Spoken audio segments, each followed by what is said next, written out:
Again, you see, in film, you shouldn't really rehearse very much. Yeah. I keep on saying to director, shoot the rehearsal. I mean, talking about Tony Curtis in that. Well, and the film I did with Frank Sinatra. Well, Frank Sinatra only did 2 takes, and Tony Curtis was exactly the same. 2 takes. That was no more, because in that way you create a sparkle that doesn't happen if you rehearse something and rehearse something. That spontaneity lights it all up. And that's why I was basically called One Take Nesbitt for years, because anything more than one is a mistake. Yeah. Exactly. And Frank Sinatra was exactly the same. It was all instinctive, and I loved working with him. It was awe-inspiring because, one take and that was it. It was great. Was he a nice person to know in between? He was an absolutely lovely man. And the problem with Frank Sinatra was he was the biggest star in the world then, and everybody wanted something out of him. Anyway, so one of the tabloids approached me and said, look, would you write a story, or we'll ghost a story about, an English actor working with the biggest star in the world? And they offered me a lot of money for it. And I said, no, I won't do that. That's tacky. I think, no.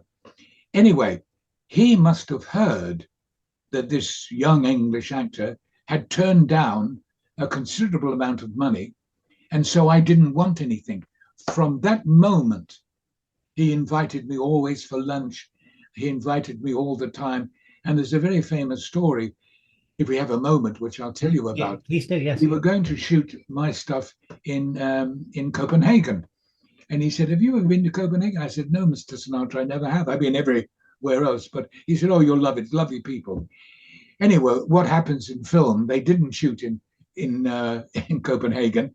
They changed it to Welwyn Garden City.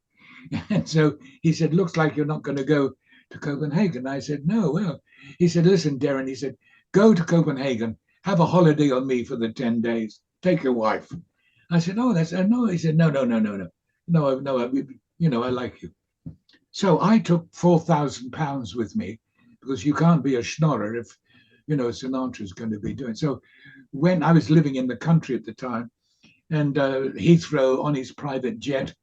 Anyway, so we arrive at Copenhagen, and there is this ghastly white, terrible taste, stretch limousine, all awful. Oh. Anyway, then a Mercedes turns up, and the little man in a grey suit comes over, and he said, Mr. Sinatra welcomes you to Copenhagen, and he handed me a thick manila envelope. And I opened up the envelope, and it was full of money. I mean, I counted it out, and I said to my wife, I said, we'll never spend this in 10 days. We went to this amazing place with a private lift, with bedrooms, with the bar full, kitchens and all the rest of it. Fall asleep, and about 9 o'clock in the morning, there's this ringing of bells. Anyway, I opened the front door, and there's this little man we met at the airport. And he said, Mr. Sinatra, hopes you had a lovely evening. And I thought, goodness, I hope he doesn't do this every morning. I'd have a sleep. Anyway, he handed me another manila envelope. It wasn't for 10 days. Every day I got the same amount of money in this envelope. So I had money stuffed everywhere, all over, everywhere. That's how kind he was. And I'll tell you what, in The Persuaders, I was very keen to see how Tony Curtis worked, because I knew that he too was this instantaneous actor. I got a feeling he never did the same take. Well, as you said, he only did a couple of takes, but he would always do something different every time. And indeed, I think I did a few scenes with him, and they weren't really scripted. It's spontaneous. One doesn't say the same thing over and over again. It's the meaning which is the important thing.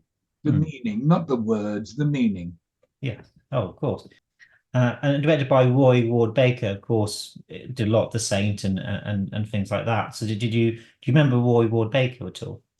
Yes, yes, very, very, peripherally, because I didn't have I had nothing in it really. Yeah. A Night to Remember. Do you have any, does that stick in your mind, that Yes, film? I do. It was absolutely freezing cold, and they kept on throwing cold buckets of water over us. And of course, Kenneth Moore was walking around yeah. underneath, who had a wetsuit underneath his uniform, so he was boiling hot. What's interesting about this episode is that if there's an exterior with where they're pulling up to a house or something, Roger Moore's always there, but Tony doesn't. Oh, it's always a double. So there seem to be certain things that Tony wouldn't perhaps do on the show. I know that Tony Curtis struggled a bit doing The Persuaders because he'd been a very big film star up to this point, and he felt TV was a bit kind of on the way I'm down not kind of sure. thing. I'm not sure of that. No? I mean, he was really the most underestimated. I mean, he really was a genius. And I did make inquiries about this to certain people in from Hollywood, not actors, but like head of wardrobes and this, that, and the other. And one of them said to me, "Well, yes, one of the problems with him was he had such a hard time getting up the ladder, and people were so bad to him that when he became very famous, he became rather bad to people in power." And I think that might have had something to do with the fact that he never really, I mean, Some Like It Hot is genius.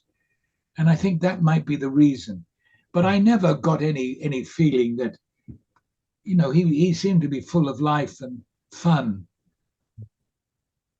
In The Persuaders, of course, it's filmed at Pinewood Studios. They use the lovely gardens of Manor House quite a lot. Was Pinewood Studios quite a nice place to work? Pinewood, Yeah. yes, it was. Of course, the main house was lovely, and they used that some of the time, and they used the stables some of the time. But the studios themselves were really very pleasant. And there was a doorman there who always used to greet you. "Good morning, Mr. Nesbitt. How are you?" Oh, that's lovely. And we're just sort of watching. There's a lovely fight scene that you have with Roger Moore and Tony Curtis. Did you like doing stunts? Of course, we've already touched on it a little bit, but assuming that everybody was professional, was it always good to do action? "Oh yeah, fine, no problem at all." No, I did a film though with Rod Taylor, and we had a real fight. It was the only film that was a real fight. And I must say that actually at the end of it, we became very good friends. In fact, it was Christmas time. I invited him over to my house to spend Christmas. Anyway, so it was the first day's filming, and it was a huge scene, fight scene, underneath Wimbledon tennis courts. It was supposed to be summertime. It was November. Anyway, said, "Look," he said, "I do all my own fight scenes. Listen, do you want to double? Can you handle it?" Poking me, and I said, "Yeah, I can handle it." And I was supposed to run down a corridor. He runs after me, grabs me by the back, throws me against a wall, and then hits me in the stomach, and then I hit him on the chin, and this, that, and the other. So they say action, and I run, and he grabs me, and I thought, oh no, you don't grab like that. And he hit me in the stomach. My eyes watered, and I thought to myself, this guy is an amateur. And then I thought, right, now it's my turn, because I'm supposed to hit him on the chin. So I went down from here, and I went, pow, right on his chin. He swiveled around, went to the floor. He got up, and he hit me. And then I hit him. And we went down the stairs, hitting each other as hard as we could.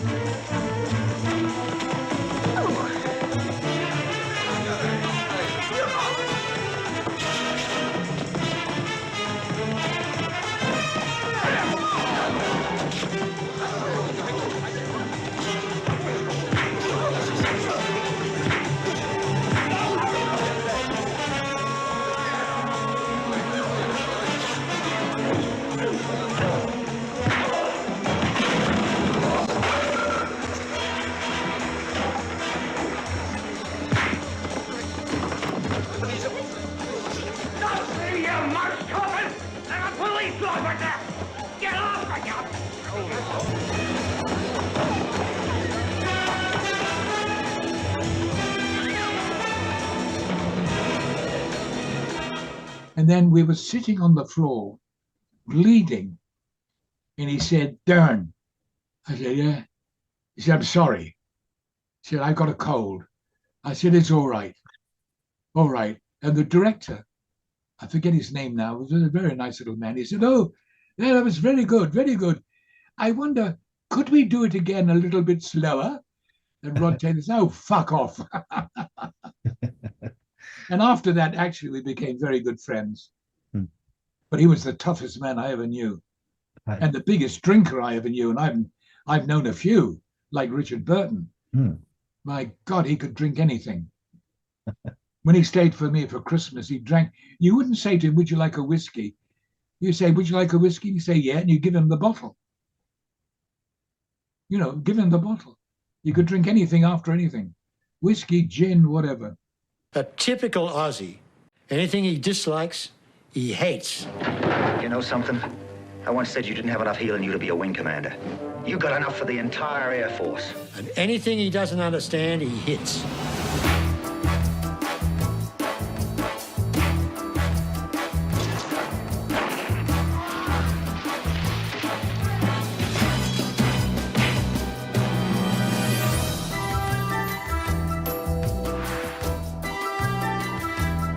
I think he died very old.